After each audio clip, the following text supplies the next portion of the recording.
Je vous invite à vous installer confortablement et à fermer les yeux, comme si vous vous évadiez de la réalité et l'espace d'un instant, un instant infime qui pourrait paraître une éternité, et que cette éternité ait le goût d'une escapade savoureuse. Et pendant qu'une partie de vous est confortablement installée, une autre partie peut décider de profiter de ce voyage pour mieux se reposer, pour prendre de la hauteur de ces journées confinées. Parce que le confinement a cela de bon, même s'il réduit la possibilité de sortie extérieure, il n'a aucune prise sur la possibilité de nous échapper par l'intérieur. Pour cela, il suffit de choisir la porte de l'imagination. Vous pouvez imaginer le décor idéal pour vous ressourcer. Par exemple, une plage paradisiaque, ou une montagne ensoleillée, ou un bateau qui vous bercerait au rythme des vagues.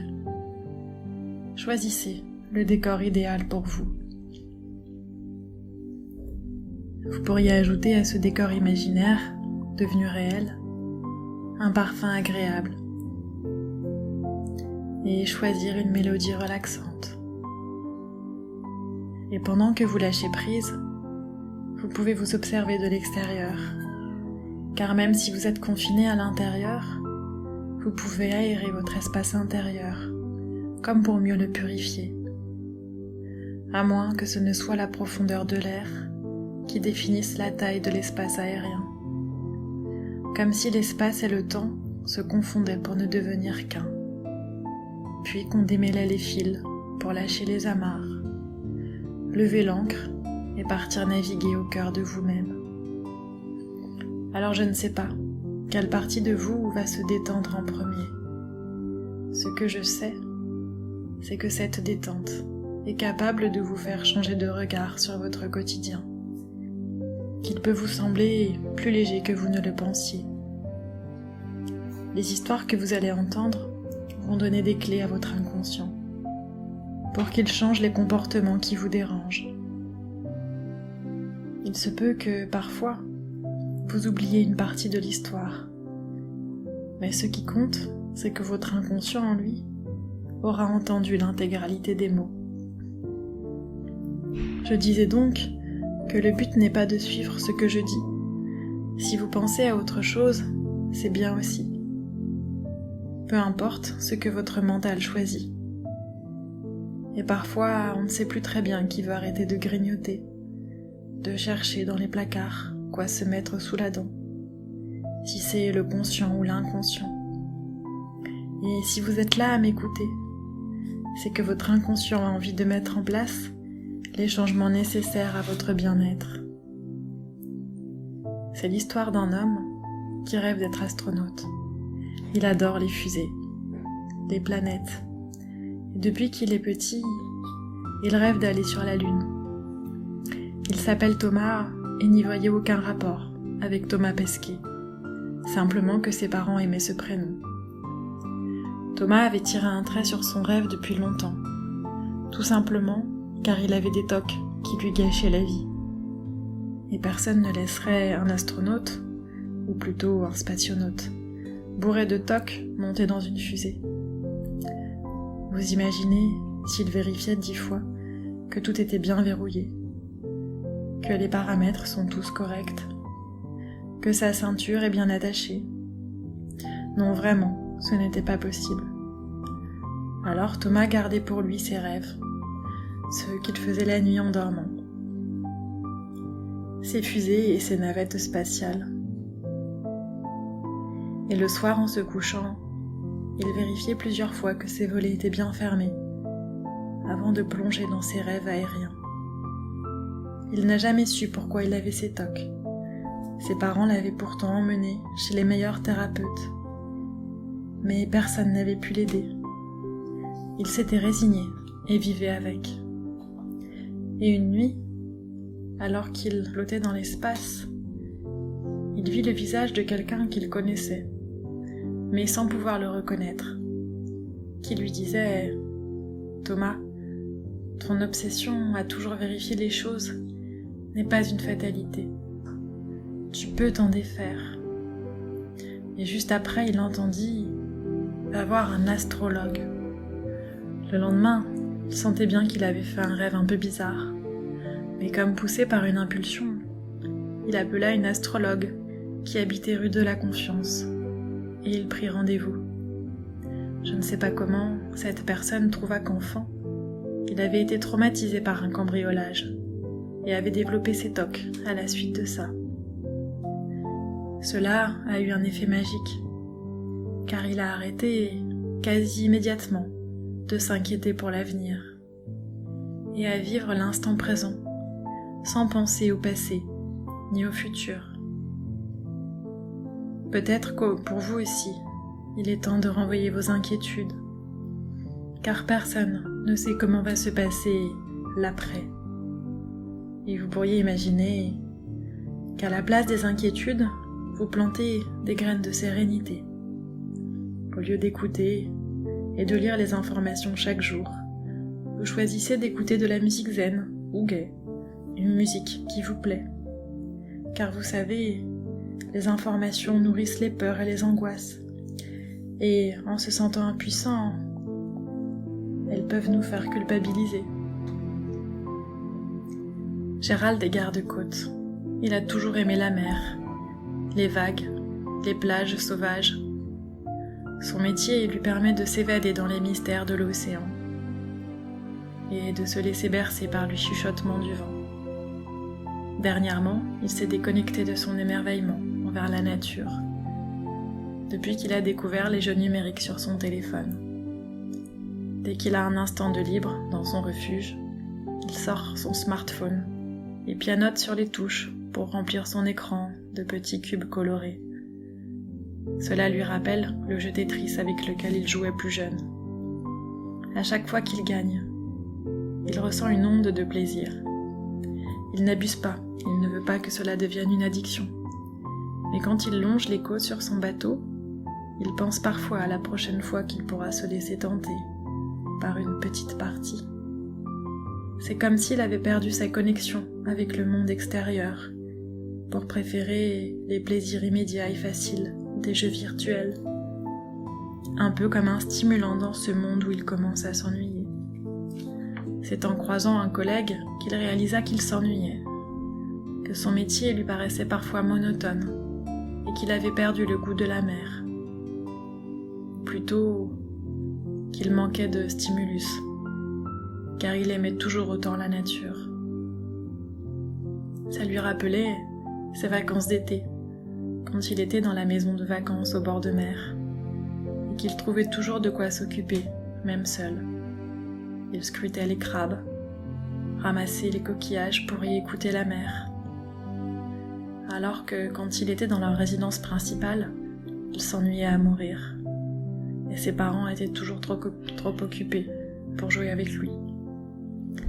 Toujours est-il qu'il comprit que ces jeux vidéo lui permettaient de se divertir de son ennui. Il prit le temps de faire le point avec lui-même, de ce qu'il aimait vraiment dans la vie. Ce n'était pas simple au début, mais plus il prenait le temps de descendre au fond de lui, plus cela devenait évident. Il adorait lire. Il adorait la musique, que ce soit simplement l'écouter ou jouer de la guitare. D'ailleurs, il allait réaccorder la sienne pour s'y remettre. Et puis, son plaisir caché, c'était de danser, toujours loin du regard des autres. Mais il aimait la sensation de laisser aller son corps au rythme de son endiablé. Il se sentait vivant, ou plutôt vibrant, comme si son corps tout entier se réveillait pour crier à son âme « Je suis en vie, j'aime la vie ». Ah oui, il aimait aussi la peinture. Laisser ses mains décider des formes et des couleurs, de la vitesse du pinceau. Puis imaginer différents scénarios pour décrire l'image obtenue. Il s'étonna lui-même de trouver autant de choses qu'il aimait. L'introspection avait du bon. C'est comme cela qu'il décida de remplacer les jeux vidéo par une des nombreuses activités qu'il avait trouvées en plongeant au fond de lui. Et je crois savoir qu'il a gardé aussi des temps de rien, pour plonger au fond de lui à la recherche de nouveaux trésors, parce que s'ennuyer, ça fait du bien. Et peut-être que vous aussi, vous pourriez profiter de ce confinement pour plonger au fond de vous-même et retrouver ce qui vous fait vibrer. Je voudrais maintenant vous raconter l'histoire de Françoise, une femme qui gardait tout, absolument tout.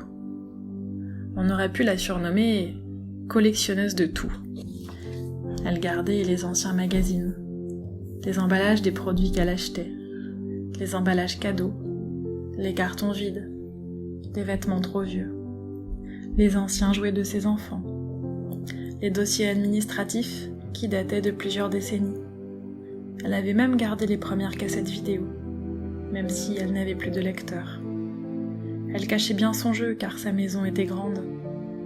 Le salon ressemblait à une pièce de musée, mais il ne fallait surtout pas ouvrir les autres pièces. Elle se disait à elle-même qu'elle gardait ces choses au cas où elle en aurait besoin, au cas où ça pourrait être utile à quelqu'un. Elle ne supportait pas l'idée que quelque chose qu'elle ait jeté puisse servir à quelqu'un d'autre. Elle s'en serait voulu de s'être débarrassée de quelque chose d'utile, ou de n'avoir pas pu se rendre utile en rendant service. Il faut dire qu'elle avait vraiment besoin d'être utile. Ça la faisait se sentir vivante. Bref, sa maison était devenue un lieu de stockage pour objets en tout genre. Elle avait même du mal à se frayer un chemin jusqu'à son lit. Et c'est en regardant un reportage sur l'impact des anciennes générations qu'elle prit conscience des causes de son besoin de tout stocker. Ils expliquaient que dans les pays qui avaient connu la famine, on avait constaté que les générations suivantes avaient une tendance à l'obésité, comme si leur gène leur disait de manger pour éviter la faim. Elle avait trouvé ça incroyable. Elle fit immédiatement le lien avec sa propre mère qui, pendant la guerre, manquait de tout. Même si le monde avait changé, c'est comme si elle, Françoise, voulait stocker à tout prix pour éviter de manquer. Tout devenait plus clair dans son esprit. Je ne sais pas comment Françoise a réussi à vider sa maison, mais je sais qu'elle a décidé de faire confiance à la vie. Elle a décidé de chasser ses peurs pour mieux vivre l'instant présent. Alors peut-être que ça vous parle à vous aussi, ce besoin de stocker en vous des réserves, au cas où. Dans ce cas, vous pourriez remplacer les « au cas où » par des « merci la vie de me donner ce dont j'ai besoin chaque jour ». D'ailleurs, l'histoire que je vais vous raconter ressemble à celle de Françoise, sans vraiment y ressembler. Oscar adore regarder les prospectus publicitaires qu'il reçoit. Il a l'impression qu'en achetant en promo, il est plus intelligent, car il a plus de produits pour le même prix. Et stocker ne le gêne pas, car il a un très grand garage. C'est son petit plaisir de penser qu'il a été malin en profitant de ses avantages. C'est sa nouvelle femme qui l'a aidé à travailler sur le petit garçon qu'il avait été, qui se sentait aimé par ses parents quand il ramenait des bonnes notes de l'école. Il avait associé l'amour et l'intelligence. Il était temps qu'il dissocie l'amour et répondre à toutes ces tentations d'être malin. Parce que nous sommes nombreux à avoir associé nourriture et plaisir. C'est la société qui nous l'impose inconsciemment. Regardez par exemple, quand on veut fêter quelque chose, un anniversaire, une promotion, on fait une bonne bouffe. Alors quand on ouvre un paquet de gâteaux, c'est un peu comme si on avait les copains à côté de nous. L'inconscient est le roi des associations, et peut-être qu'un jour comme aujourd'hui, vous pouvez décider de casser ces associations. Je voudrais vous raconter l'histoire de Julie. Julie mène une vie trépidante. Représentante de produits de beauté, elle passe ses journées à faire les magasins et former le personnel aux derniers produits. Elle est souvent en déplacement. Heureusement, elle a un mari extraordinaire qui la soutient et assure avec les enfants pendant ses absences. D'ailleurs, elle se sent souvent redevable envers lui pour tout ce qu'il fait à la maison. Il faut dire qu'elle a été élevée dans une famille où ce sont plutôt les femmes qui font tourner la maison. Et même si elle désapprouve ce point de vue, inconsciemment, elle a l'impression de manquer à une de ses missions quand elle s'absente. Alors le week-end, elle compense en cuisinant des petits plats. D'ailleurs, elle est devenue une adepte du batch cooking. Vous savez, cette méthode qui propose de cuisiner le week-end pour tous les plats de la semaine. Ah, je ne vous ai pas dit, Julie est au 4/5e. Elle reste auprès de ses enfants le mercredi. Ça compense le fait qu'elle est souvent absente le reste du temps. Elle les emmène à leurs activités, à la piscine, chez leurs copains. Elle les aide à faire leurs devoirs. Pourtant, cela ne l'empêche pas de culpabiliser, de ne pas être assez présente. Je ne sais pas si cela a un lien avec le fait qu'elle aurait voulu être une mère parfaite. Pourtant, la perfection n'existe pas. Il n'y a que des mères qui font de leur mieux. Toujours est-il que Julie faisait de son mieux, pour être sur tous les fronts à la fois. Et même si elle avait l'impression de ne pas être à la hauteur, elle avait besoin de se récompenser pour le rythme olympique qu'elle s'imposait. Et son péché mignon à elle, c'était les robes. Elle adorait ça. Elle s'y sentait féminine et désirable, comme pour compenser le fait qu'elle se sentait épuisée et vidée. À chaque fois qu'elle s'était donnée au boulot, elle s'arrêtait vite fait sur le chemin du retour, dans une boutique qu'elle connaissait bien. Elle n'arrivait pas à se contrôler et elle trouvait toujours un nouveau modèle qui la faisait se sentir unique. Des motifs originaux, des couleurs gaies, des tissus soyeux. Elle en avait des centaines. Alors oui, elle se faisait plaisir avec ses robes magnifiques et elle estimait le mériter. Il faut dire qu'avec tout ce qu'elle donnait, elle avait bien le droit à une petite récompense. Et je crois que c'est en discutant avec une amie de longue date qu'elle réalisa que la meilleure récompense qu'elle pourrait s'offrir, c'était de se féliciter chaque jour pour tout ce qu'elle accomplissait et de s'offrir des temps de rien, pour ne rien faire, pour se donner de l'amour, pour prendre soin d'elle. Petit à petit, elle a commencé à passer plus de temps à lire, à méditer, à se la couler douce dans un bon bain chaud, à écouter le silence quand elle était seule. Petit à petit, elle s'est allégée de toutes ces robes qui remplissaient ses placards. Peut-être que vous aussi, vous pourriez prendre du temps pour vous.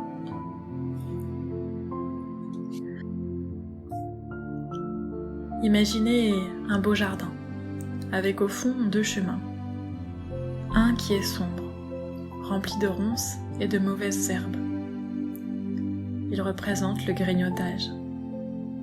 Et un autre chemin lumineux, aéré, avec des jolies fleurs.